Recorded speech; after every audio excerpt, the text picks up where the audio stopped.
Okay. So of the musts, right, only this one is still open. Yep. And I think we chatted about this in the TOC thread yesterday. Everything here is done except for the updates, the performance tests, and to rerun the benchmarks. And I think John made the comment yesterday that he looked through the PR and he thought it was basically good to go. So it doesn't seem like there's any blockers, but if anybody has any comments about this. Yeah, Stephen, I don't know if he's going to join. Yeah, I think he did a great job, getting the environment, collected the data. I think he even have some contacts he shared with me offline, because I keep asking him, the number he produced was a lot higher for sidecars compared with Istio 120's number, and maybe 121 also. So I asked him, what's the reason for that? The latency pretty much double, I remember, and he didn't make sure he didn't use ambient profile when he collected his number for SciComm. I think he was mentioning to me is because it just had TCP proxy in the older test, and now we have Envoy HTTP. So Keith, maybe you have more context. Do you want to say something about that? Yeah, Stephen was out, but there's a thread in the Fortio channel that I read through that. Channel? Okay. Yes, in the Istio Fortio channel that basically describes the issue. It looks like in the exactly what you said, Lynn. In the old tests, the protocol was just TCP using the the name way of declaring protocol, and in the newer tests there is these HTTP, which is going to make Envoy start parsing HTTP and increase latency. I thought it was in the Fortio channel, but maybe somewhere else now. I don't see it. Are we talking about the same thing? Because I'm looking at the PR and I'm looking at the 1.22, and they both have basically the exact same. Maybe it's already fixed. Maybe that's the issue.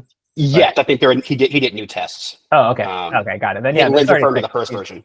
If you look at the PR here, I'll put the link. The preview versus the live one, it's like basically the same data. You can see a little bit of variance, but. Do you want to present that, John, instead? Oh yeah, I was referring to John. I was referring to like the old data, because that data, I think it's 122. I was referring to 120's data, which yeah. So if you go to like the, let me see if I can put out a link, because I sent him a link. That data is like a lot faster. Oh, I see. Okay. Well. I wish we caught that at the time before we blogged everywhere that Istio only adds 200 milliseconds of latency. Oh well, I guess now we can say, well, it does with Ambient. So it's the same hardware too. If I remember, 120 is the first release when we had the new hardware. Yeah, because people look at this number, they were like, "Geez, what did you guys do with the sidecar?" Got it. Okay, so either way, this is not really an issue with 1.24 with Ambient. This was an issue with 1.20, which was like a long time ago, which is not even what we're replacing. Yeah. So there's really nothing blocking the new PR as far as I can tell. I mean, I left a few nitpicks on it, but I also approved it. Okay, great. That sounds good. Yeah, I do have a doc PR. I think multiple people reviewed it. I haven't got the official approval to document the API. I think it's ready to go. Let me actually put a link there if anybody can take a final look. Put in the chat. So Lynn, we're talking about that delta. Sorry, I'm just hopefully people. Oh yeah. Well, so basically, what we 0.56 and 0.39 in the graphs there, right, for P90 latency. Yeah, pretty much. Yeah, the latency for for the sidecar case was the latency for the sidecar case in 120 between 120 release to 124 release. 120 and 122, actually, right? Like Yeah, this is 22 and onwards. Yes. Yeah, okay. I mean, it's elf. Okay, we also changed the definition of terms there. Okay, I mean, obviously this is that's effectively completely unrelated to ambient, although we should try and, I don't know. Well, what are the proposed fixes, Keith? Or is the proposed fix to just, because the ambient, oh, I guess we just have ambient L4 now, and we I don't think it's have already sidecar.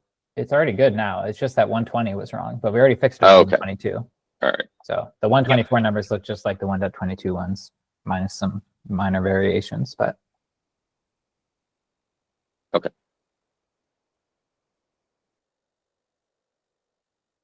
We don't say whether the sidecar, we don't have sidecar L4 and L7 split in that graph, right? we did So not. that's L7. It's L7. L7 only. Yeah. All right, so we should probably fix that.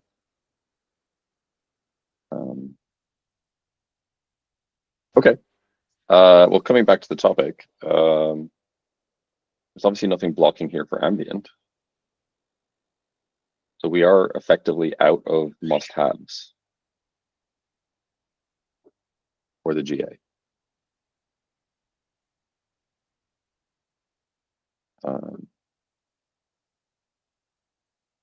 Yeah, and I also want to mention, gosh, the Kayali team did a wonderful job too. The dashboard for Ambient is really, really nice. And maybe we get it. I know we didn't schedule it, but it'd be nice to get a demo.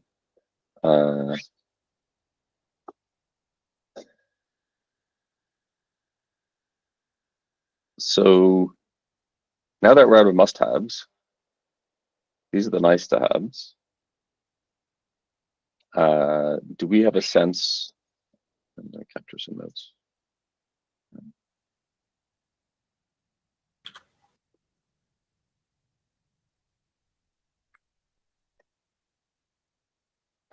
How do people now feel about the nice-to-haves, and which ones are likely to land prior to the release? I'm going to try to get that top one out before the release. My hope is to get that done this week. Basically, what happened was that Whitney, Daniel, and myself added waypoint telemetry for HTTP in 1.22, but the metadata filter is different in HTTP versus TCP for Istio proxy, and so we missed that. So I'm going to see if it's as simple as change metadata filter and Istio proxy, get all this fancy metadata. Yeah, we're done. If not, then that'll probably slip till 120 to a patch trace in 124. Okay. Yeah, that can be backported. Yeah, one thing I just want to give people an update on timelines. The release of 1.24.0 is scheduled for next Thursday. So that's in 6 working days. It's extremely soon. Is that the candidate build or the release? That's the release. The candidate's supposed to be built on Friday, which maybe was a poor dated pick, but that's when it's scheduled. Maybe okay. We may slip a bit, but it would be, we really don't want to slip on the 7th because the 11th, which is the following Monday, the 7th is Thursday. The following Monday is when KubeCon starts. Actually, technically starts on Tuesday, but Monday, a lot of people are probably traveling. And we would love to have it out for KubeCon. I think there may be some exciting, very public announcements and whatnot. So we probably won't get any of these changes in unless we do them like today or tomorrow, basically. And if there's any changes you have merged in the last 2 weeks, you expect to be in the release, I strongly recommend you double check that they're actually in the 1.24 branch and not just on the master branch. And that's about it. I just want to give an update on the timelines here because every time I look at it, I'm shocked at how close it is. So some of these are docs, some of these are not non-technical, like the security audit. Yep. Is the minimize ambient API surface where unclear? Is that also docs?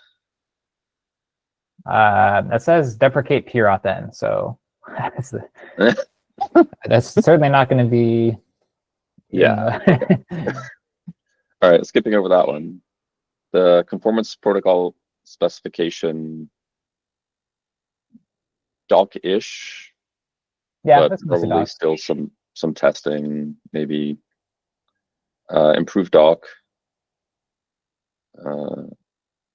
So only these two, plus the more ambient analyzers, which can be patch releases. So that doesn't.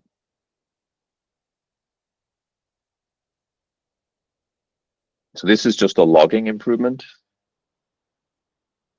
just to help people diagnose production issues with CNI incompatibilities, right? Just printing additional component versions. Okay. Yeah. Again, patch release if we want.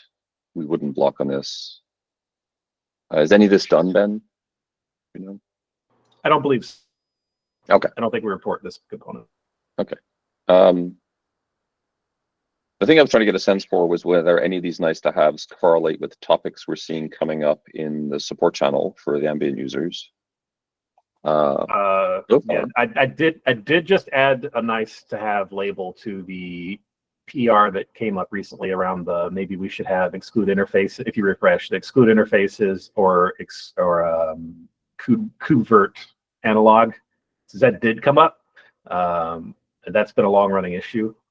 But I do think that it's still a nice to have because we've had maybe like one person that has come up with a legitimate use case in the last couple of months. So I think we should do this, but you know, it's okay, this one. thing. Yeah. But probably not an API change. So again, could be a backport and a patch release. Although we'd have to pick any if there's existing API surface that we can reuse or repurpose, or if this existing API surface is unsuitable.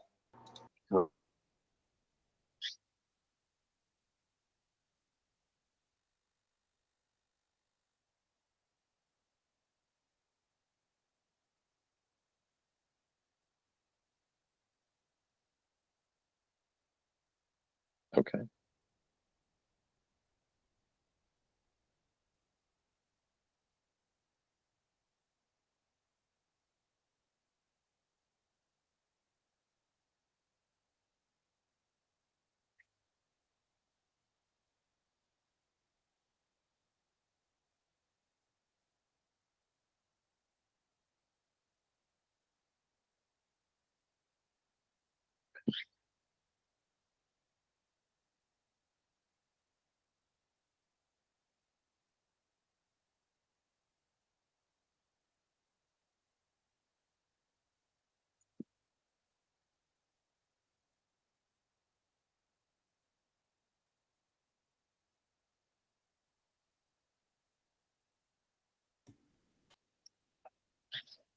Louis, are you speaking? I couldn't hear anything. I wasn't sure if my internet went out or not. Oh, I thought it was mine. Okay. A very pregnant pause. Okay, well, I mean, that doesn't seem like there's much in here that, you know, we would even consider. Like nothing approaches, you know, Yeah. the level of being promoted to must-have. So even the nice-to-haves, we feel relatively happy about, even if they're not implemented. Right, delivery is not really affected. We had a very nice to have tag too. Did we look at that? I don't remember. I can. Yeah, there was like 2 issues on there. Here, give me a second. They're probably the same category, but I don't remember.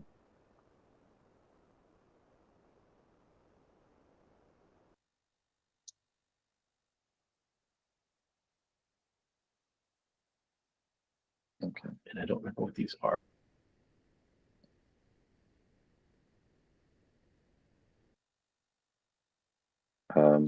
We should probably just move these to nice and have them all in the same bucket. Didn't we actually do some work to simplify the Helm chart consumption anyway?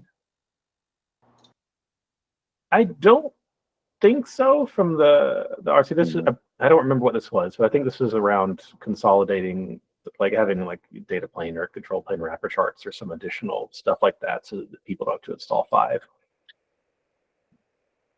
Okay. Yeah, we have that, John, but it isn't documented, which I still don't feel great about, but it is there. Do you want to add a comment to this, Ben, about that? Yeah, I'll try to status. Yeah. Okay.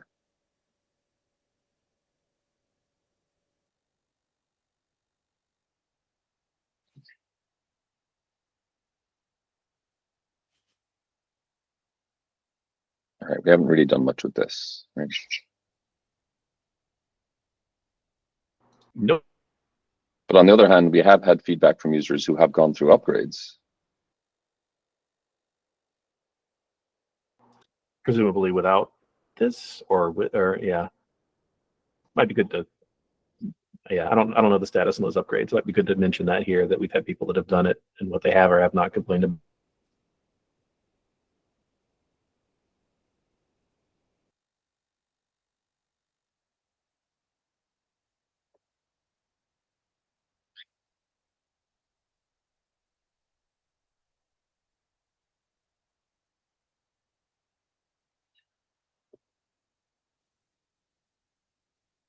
I think by and large, this task is awaiting consensus among TOC members on exactly how to solve this problem. It's not so much a problem of work to be done, although there is some developer work to be done, as it is sort of stagnated. I'm not sure exactly how to break through that. I mean, probably just pulling it back into the planning cycle, right, for the next release, Mitch. Would it be fair to say that most users who've done upgrades have just done in-place upgrades? That's what I've seen in the Slack channel, or infer from what I've seen in the Slack channel. Are those successful upgrades, or are they mentioning difficulties? Because that could be a selection bias problem. Successful in the sense that they were running the reported difficulties. And maybe we should talk like overall about what we see as the kind of the high level reported difficulties. They don't seem to be related to the install. They do seem to be, and others weigh in here. Why is it not working with my CNI in the way that I expect?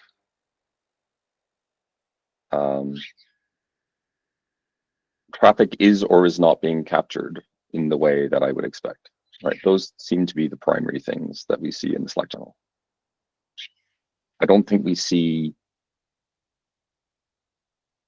other than things that we knew changed between 122 and 123, or encouraging people to upgrade to 123 or even a 124 pre-release build because there was some feature of traffic capture that we had fixed. Right, and there were a few of those, John, Ben, right? Yes. I think the other outstanding traffic one was something to do with the was the Cilium eBPF mode interaction, but that's not even that's off by default in Cilium anyway, so that's not probably a concern at this point. Yeah, so they didn't seem to be artifacts of the upgrade, Mitch, more as just, was the capture mechanism correct in the context of the CNI? Gotcha. We've had remarkably few upgrade issues, which maybe just is because people haven't tried it yet, but yeah, so far so. I mean, we have a decent population now of people trying and use or using in production. Yeah.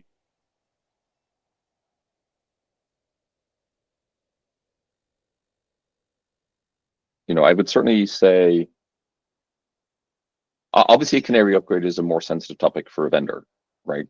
If a vendor was to want to provide a higher SLA, like absolutely it's something that needs to be addressed. Okay, I'll try to resurrect that after KubeCon. Yeah.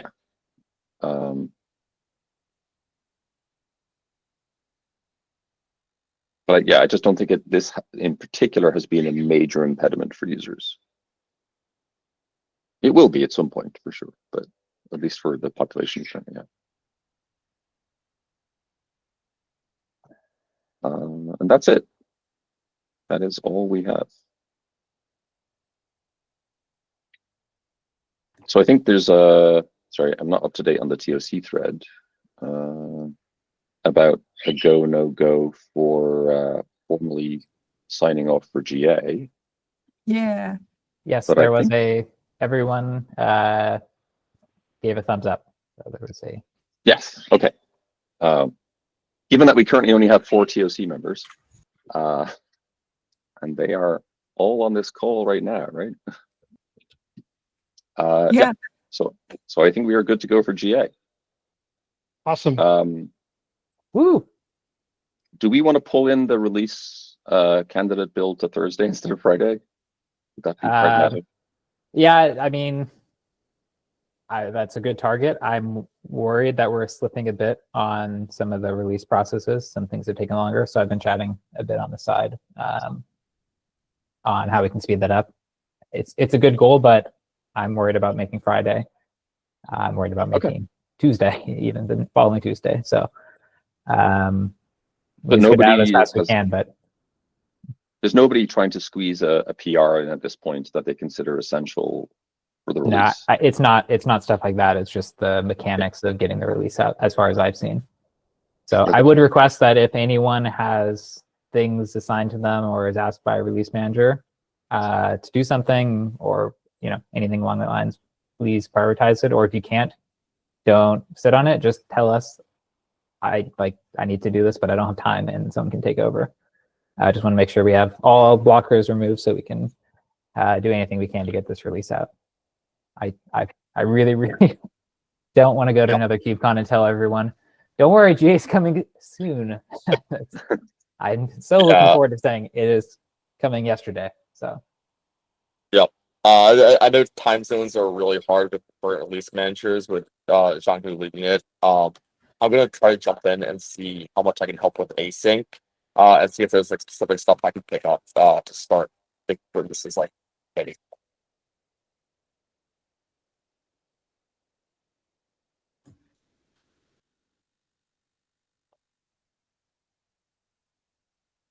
All right, thank you guys. Can I also have a small ask?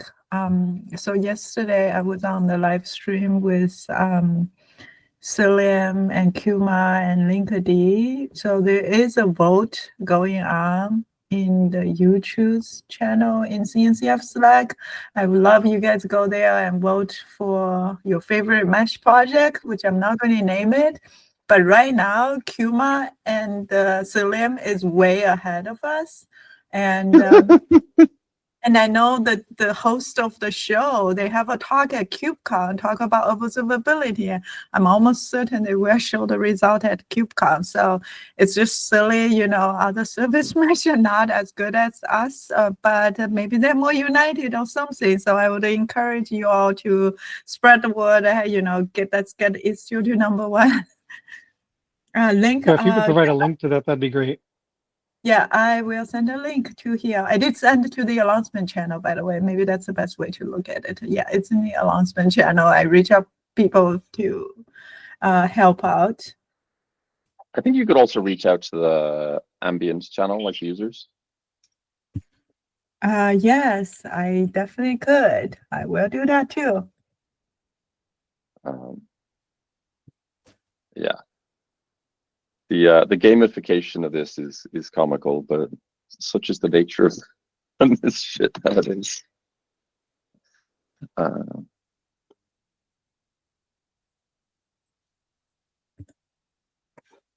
Yeah, don't underestimate these people, because I went to a couple of Kubernetes community days. These guys are almost having every single talk on YouTube accepted, and every time they pull the audience for the live, the way they represent us, the service mesh projects, have a huge influence on the audience, and then they ask the audience which service mesh would they recommend? It's like they are the spreader for our project, so it's very important. That's, yeah. Speaking of PR, Mitch, is your blog post going live? Yes, Blog it's post went published. live, I think, 2 weeks ago. Yeah, actually, I want to put it on the announcement channel. Let me do that because that's an amazing blog. Thanks. We actually promote it on LinkedIn and Twitter as well. Yeah, we actually got, I had a small conversation on LinkedIn with Liz Rice about it, where she pointed out that, they do have a page on optimizing for scale with all sorts of optional features that you can turn on or install parameters that you can change to help the program to scale. Which, I mean, was a valid response. My only question was, what are the trade-offs of those? Like, why are they not default today? Because some of them were like host routing, where you definitely have some trade-offs with regard to what other networking technologies will continue to work. I Right. think including Istio, as I understand it.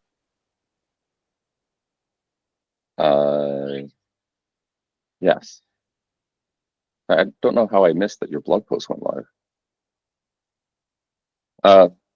Are there any other You should have known topics? when I stopped bugging you about feedback for it. Yeah, probably. Thanks, by the way, there were a lot of people who weighed in on that. Louis and John, you spent a lot of time on it. I got a lot of help from people internal at Microsoft. So thank you, everyone, for the team effort there. Oh, Craig as well provided tons of feedback and editing. So it was really good. Make sure that's linked in the.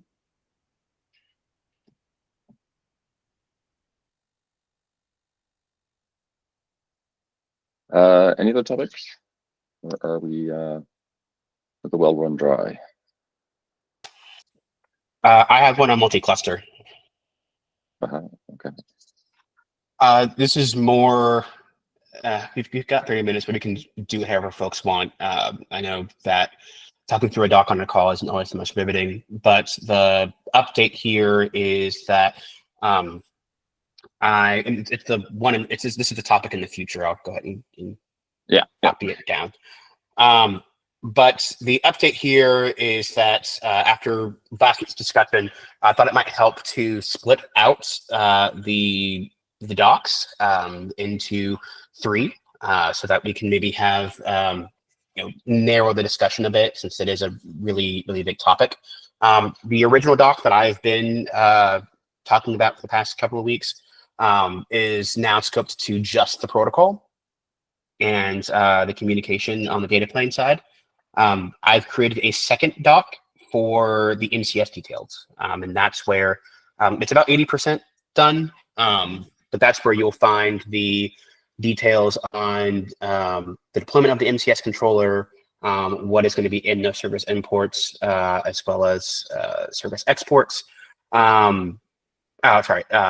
Service import, service exports, and endpoint slices. Some of the user flows and user stories, and how we want those interactions to go. So that's all in the MCS doc. Please take a look at that when you get the chance. And then there's a third doc that I'm going to have not yet started, and I might not get to until after KubeCon. But the third doc is going to be specifically for the DNS features. So setting which DNS suffix is going to opt into multi-cluster routing, per service versus global granularity for multi-cluster routing. There are a couple of other topics that I'm going to throw in there. Being able to keep cluster.local routing to multi-cluster as opposed to having to use cluster set or cluster.internal or whatever the suffix is also a part of that and considerations there. So that's kind of how I'm planning on tackling it. My immediate ask is to try to get some consensus on the original doc. As we were talking last week, I didn't hear a ton of concerns with the protocol, the actual data plane implementation of the protocol. So if we can get some, if folks have any lingering thoughts, please comment on that protocol doc.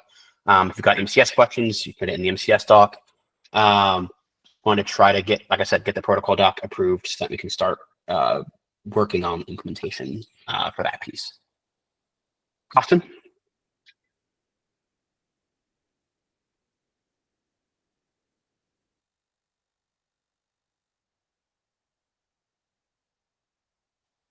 Customer review. You mentioned something about cluster local being used. You scared me a bit. I thought we have, so we're still using arbitrary suffix for multi-cluster. Yeah?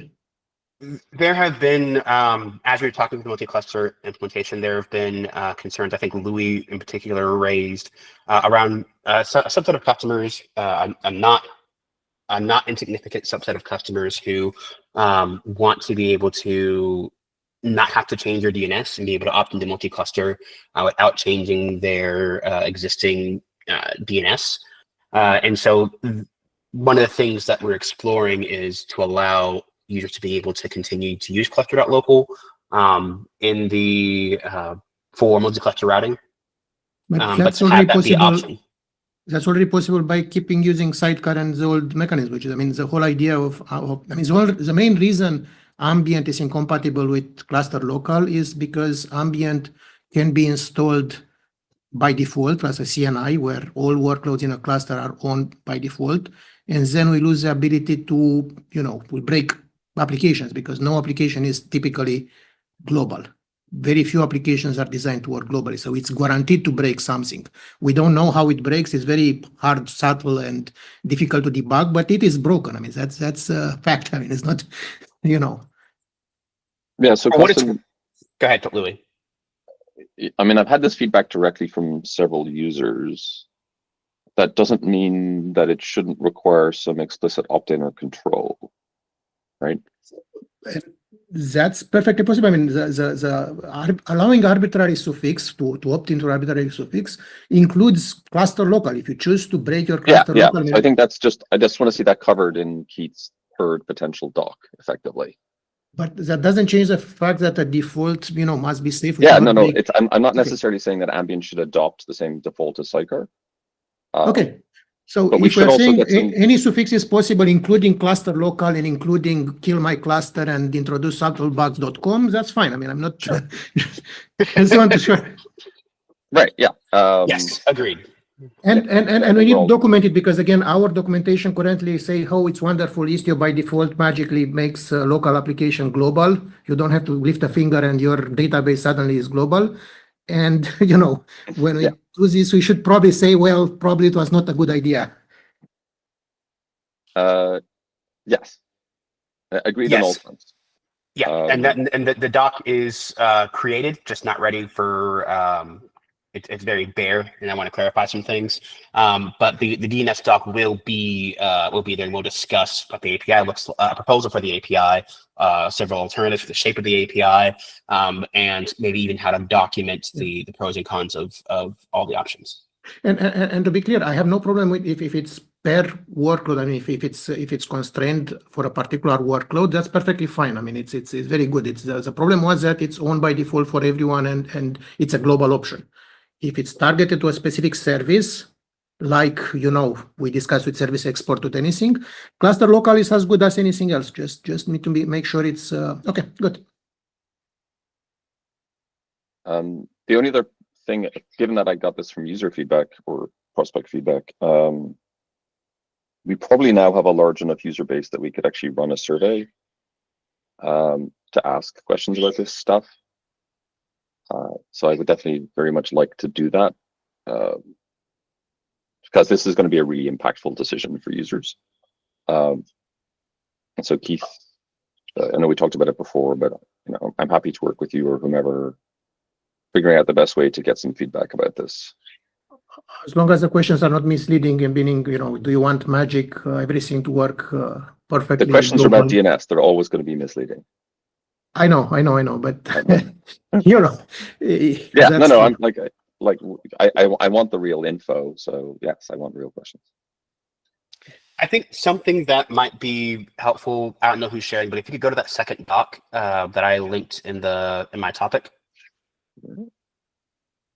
There you go. Scroll down a bit. There's a user stories section. Talking through the personas, yes.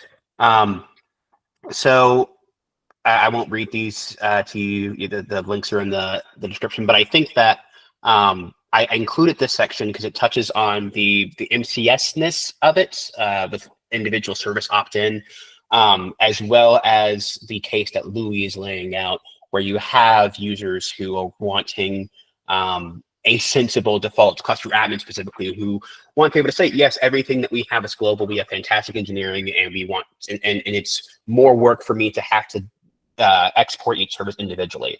And I think the goal with the experience for Ambient is, I think my goal is to try to support both, while doing as much as possible to minimize the complexity. So I just keep that out there. Go ahead. Do you have any example of companies that has all services global by default? Because certainly Google isn't one of them. I mean, it was at some point, but it's certainly not true. So is there any realistic below, except Hello World, that is all services are global by default?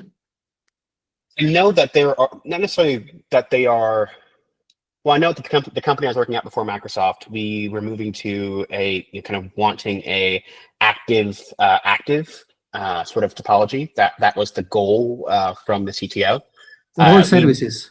I mean, the goal, I know, realistically, even for Google, it was at some point a goal, but we figure out it's not, good or possible. Sure. And that's also, I mean, I've been away from that company for 2.5 years now, and they're still not fully active. I think sort of completely deprioritized that effort.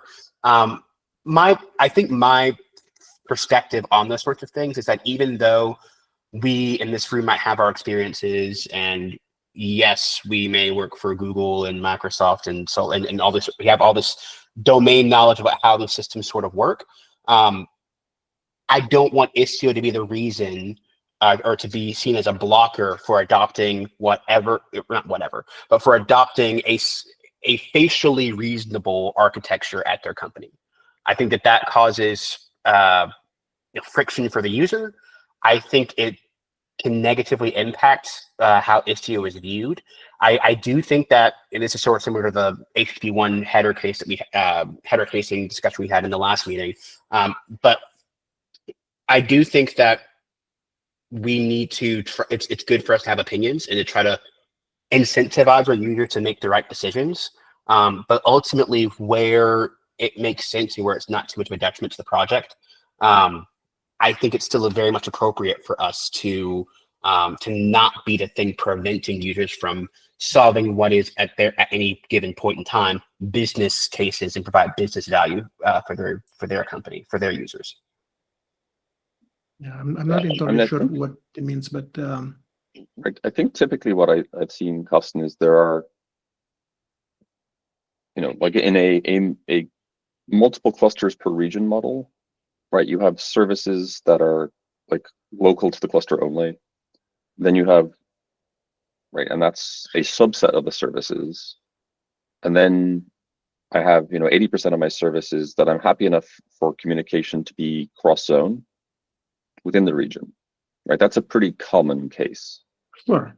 But that's not 100%. I mean, and you need to explicitly No, know which one. 100%. That's my concern. I mean, that was a mistake with the current model where we have default to be everything is global.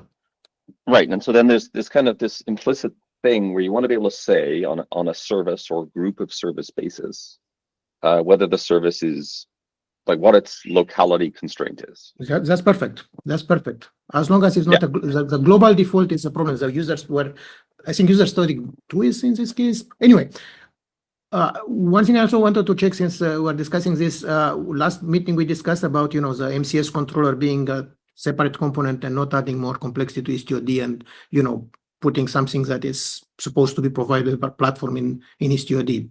We still have agreement on that, or? I mean, putting in ecosystem or have a through that yet in the context of some of the API decisions. So we hadn't made a hard decision one way or the other. I generally agree with you, but I don't want to. I want to see what the API. That's independent of API. It's implementation, where the implementation lives, and how much we break in HTOD to add this kind of. Yeah, I just care a lot more about the API, so I'd rather figure that out first. Oh, yeah, I agree. For what it's worth, if we use MCS, I don't think that's going to be feasible because the API doesn't give us information we need to implement Istio. So, right. I mean, if you want to implement a Istio variant of MCS where we shove a bunch of crap in annotations, we can go down that rabbit hole, but it's not Then like it's not MCS. Then it's not exactly, MCS. I mean, exactly. yeah. Then it doesn't have the benefit. So you can either have not MCS and have it work, or you can have MCS and have it not work. I don't see an No. alternative. But John, having service export indicate that the service is global, I don't think it's a bad idea. Oh, sure. I'm not saying that's the problem. The problem is the service imports and endpoint slicer applications. I don't think that Istio can ever work with a generic third party there because they just don't have the information we need. So service import is not really a user-facing API of MCS. It's sort of a controller-facing API. It's how they distribute service data to clusters where the service is not native or is not local. The user-facing API is service export. So from an Istio perspective, if users have been using multi-cluster, let's say GKE's default implementation of multi-cluster services, they're accustomed to writing service exports and then being able to call those services from other clusters. The fact that the service import is how they're able to call those is sort of an implementation detail that I wouldn't expect them to be especially aware of. They're not directly leveraging those service imports. And so the same would be true of this implementation. We're giving users a user-facing API of service export to control which services can be called from remote clusters. And then we're doing our own internal thing with service import to make that happen. Not really expecting that users are going to be looking terribly closely at the service import objects. Does that make sense? I mean, I think I'm in the middle between what you're saying and what John was saying, and I agree with both. Service export is API really, and it's an intent that a particular service will be visible everywhere. That's opt-in, and I think it's as good as any other thing we can do. It's not, and it's standard. Now, service import, it's actually not just internal. It's creating a DNS entry for people who do not have their own DNS and they want to use platform provided and cluster set local, and it's creating a VIP. The VIP is something that it provides the information we need. I mean, we capture that VIP. That VIP means that the service is going to go to somewhere else. And yes, it doesn't have, workload ID. It doesn't have some information, but that's our problem to get it. But that's orthogonal so any implementation of MCS will create the VIP. We need on top of it to gather the authentication info. But other than that, I don't think we need anything, John.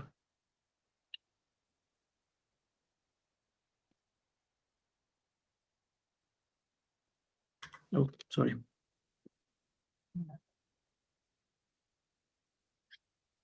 Yeah. I saw John unmute. Go ahead. I was just gonna we need to know the workload information. We need to know if it supports MTLS. We need to know the identities. Like there's a lot of info we need. It's not just the IP addresses. Yeah. Yep. But that we get it. I mean that's our job to get it on top of and that's part of Istio. That's a part of what we do already. It's not nothing new here. I think what's different, John, the things that we need to know that you're listing are things that any instance of Istio can reach out to the other cluster and determine. Which defeats the purpose of using a third-party MCS controller. Hold on, please. Sorry. Let me finish. The VIP, the virtual IP address that represents the service in this particular cluster is not something we can get from the other cluster. We need some sort of persistent store so that all instances of Istio in a single cluster can agree what is the virtual IP address of this external service. That's the key use case that we're using service import to solve. Everything else could either be an annotation in service import if we really want to, or we could have the Istio reach directly out to the other cluster and get that information. But so far as I can tell, there is no way for the VIP to be deterministic for every instance of Istio while not storing it somewhere in a persistent store for the cluster. Yeah, so I'm just not sure why that's. I don't think that Istio needs that, and I also am fairly sure that MCS doesn't specify that's a requirement, and I know for sure that a popular controller that for MCS GKEs does not do this. They have a unique cluster set IP per cluster, and I think it's very common to do that actually. So again, like, can we design a more specified version of MCS that has that? maybe we could. I just don't see the value necessarily. And I don't think that's part of MCS spec, unless I've read it wrong or they've updated it since I last looked. But, Can you expand that? I think I heard you say that Istio doesn't need a persistent VIP per external service. Did I get that right? It needs it needs a VIP, but it doesn't need to be the same one across clusters. That's Right, just for correct. my cluster, right? Yeah. Within a cluster, we need it to agree on a VIP that represents this service in some other cluster, right? Yeah, but there's ways to do that without having a persistent database. Like how GK does it is they create a real service for every service import and then copy the cluster IP.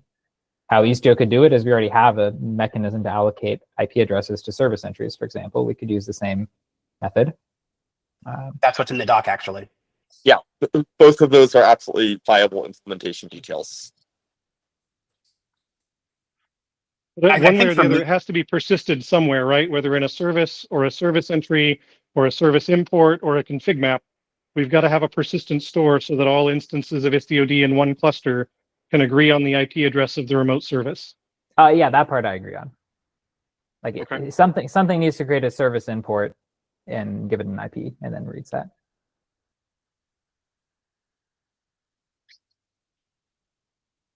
Yeah, I think think- we're fairly flexible as far as what that persistent mechanism is.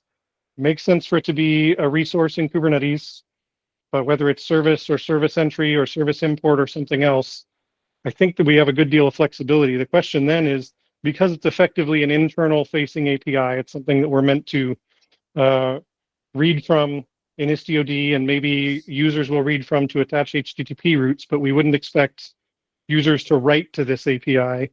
Which of those is the best home for this value?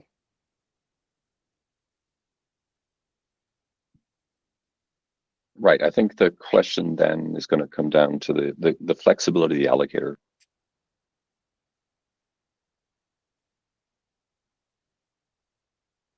Right. Could There you are pros expand and on that, cons. Louis? So using Kubernetes services, right, to create the VIP, as GKE is doing, right, forces those IPs to be in the cluster IP range, right? Istio can choose not to use the cluster IP range if it wants to. We can use things in the 127 range, for instance, and have done that before. Right, so these are tying yourself to the implementation details of the IP allocator. The Kubernetes ones often end up being tied to the underlying limitations of the VPC system in which they run, because they expect those IPs to also be addressable by things not running inside the cluster. Which in the Istio case, we don't so much care about, because those things not running in the cluster can also be in the mesh, right? And so we have a different kind of set of constraints that we try and align with. So that's like a part of the detail. I think for me, the rationale for using MCS is not necessarily that it is going to inherent, like all on its own, solve a class of problems for us. The reason that I think that I'm in favor of and I'm proposing using NCS is because we have to solve those problems anyway, so we may as well solve them in a standard way. Being able to plug in an external, like a third-party MCS controller is a secondary or even tertiary concern for me, quite frankly. It's nice to have interop, but we didn't adopt Gateway API because we wanted this to necessarily work with third-party gateway controllers. Go ahead, Costume. I would strongly disagree with that. I mean, the main reason we adopted Gateway API is because it allows us to work with third-party gateway controllers and interoperate. And for MCS, the main idea is you can integrate with Platform. Platform is responsible to solve the load balancing problems, the low-level networking for multi-cluster and all the other stuff. And we'll never be able to match what the platform provides, because the platform has access to more information and has, far more data, basically. We can do a superficial like we do with certificates. I mean, our certificate provider will never match a professional certificate provider. It's a placeholder for poor men who don't have a real CA, just like DNS, just like everything else. I'm not against having a poor man MCS implementation as part of a Istio project, but let's not claim that our MCS can ever be, a match for what specialized MCS is doing. Austin, I heard you Um, say something that I'd like to dig into. You mentioned that Gateway API, the value of it is that we can integrate with other controllers. Could you expand on that? I mean, that's the whole point. You use the HTTP route as an API, and then you choose what implementation of controller, what implementation of, gateway you use. You want to use Nginx, you want to use Envoy gateway, you want to use another one, you don't change the API. So user has a choice always to use whatever implementation has the right features for them. Okay, so that doesn't sound so much like Istio integrating with other controllers as it does users making a choice of which gateway controller they want their route to work with. So Yes, this just would be like the same way. We would say users write service exports and they choose which MCS controller is going to operate on those service exports. But it wouldn't that's be that unfortunately Istio not needs to possible. interoperate with other MCS controllers. Unfortunately, the MCS is a platform that you cannot have two different. MCS is not designed like Gateway API. I mean, Gateway learned from some lessons, including Istio, include the fact that you can specify a controller. There is no such thing in MCS. You can specify MCS with controller, Istio MCS with controller foo. It's unfortunate, but that's API. I mean, with Gateway, there is a Gateway class, which again is intended to fix exactly this problem.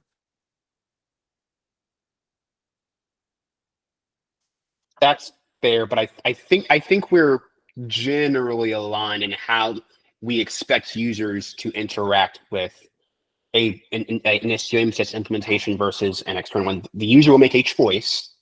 The choice is a more permanent one than with Gateway API. But regardless, the user makes a choice. Their API for writing stay the same. They write a service export. And service import is created, and then when they're writing Gateway API routes, they will attach the service import. They use service import in this route as an example. I think there's consensus generally on that user scenario. How do they make this choice? I mean, how do I choose if I'm a JK? How do I choose that for some services I'm using? I mean, I'm using Istio MCS, and some for other I use JK MCS, or from others I use some other MCS. There is no such thing. You can make a choice to not use JKE, to use your own, on-prem and install Istio. But if a vendor provides an MCS implementation, you cannot really not use it. Well, yeah, so I think that is a vendor platform API. So Yes. what we would be looking to do is if we have a multi-cluster Azure offering, you can by default have east-west service networking with an MCS implementation that's pretty basic, and you can switch to the Istio one if you have a mesh deployed across those clusters. And that's Well, not something. Well, I think it's not switched to the Istio one, right? You're just changing, Istio is the thing interpreting the API. Yes. Like as John said, right? Like the interpretation, what will end up in a situation is service import is really just a stub as far as Istio is concerned, right? It's a way to say, I should go to the other control plane and get my endpoints and all their metadata in some way that the service import is right now entirely insufficient to declare. But And so it will DNS will just be be stub. created. DNS will be created by the platform. VIP will be created by the platform. You cannot really mess with it. Yeah. So I think there's two potential implementations. What you're talking about, Louis, is one, and that requires a higher bandwidth of STOD is actually communicating with the remote STOD. If we have a standalone Istio specific MCS controller of some sort that is passing through sufficient metadata when it creates service import, basically you could turn off a user has already created their service exports. You can switch from a controller which is a lower level service discovery thing that's creating service imports and switch to an Istio controller that is outside the cluster or in a hub cluster or something like that. It's a standalone. It's communicating with each Istio, so you have a centralized thing doing that rather than the peer-to-peer of every cluster has to talk to every other cluster. And then that can create a service import in each other cluster with sufficient metadata is kind of the hope of this design. Oh, sorry, I'm getting. Does that kind of make sense? As Well, I just think right now, as it stands, using service import, right, is just artificially limiting Istio, right? So it like in reality, and because the velocity in that second situation, like you would just use service import as a stub. You wouldn't actually care, because the Istio behavior is tightly coupled, right? Like there's no point in trying to materialize the information that Istio cares about into service import. So it's literally just a stub, because it would artificially limit the solution. So what we're saying is, yeah, I would like to better understand what specific functionality you think would be limited by that.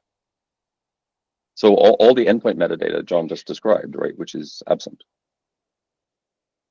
Yeah, so I think that is a desirable property to not have direct endpoint metadata leaking across clusters. Like, ideally, like this is something that Ambient actually makes much nicer, is because you can pipe things through like an east-west gateway and do things like L7 routing policy and such at a waypoint in the destination cluster once it gets there, rather than like you don't want a smart client in multi-cluster, because then you get into like really nasty things with version skew and a control plane that has to understand policies that are applied in the other.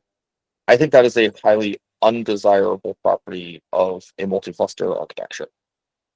Hey, sir, I'm just going to jump in right quick. We're a bit over time, so might be good to sync up async. I will paste the links to the docs and Ambient Dev if that helps, and we can discuss asynchronously there. Yep. Cool. Sounds good. Thanks. Thanks so much, everybody. Talk to you all later. Take care.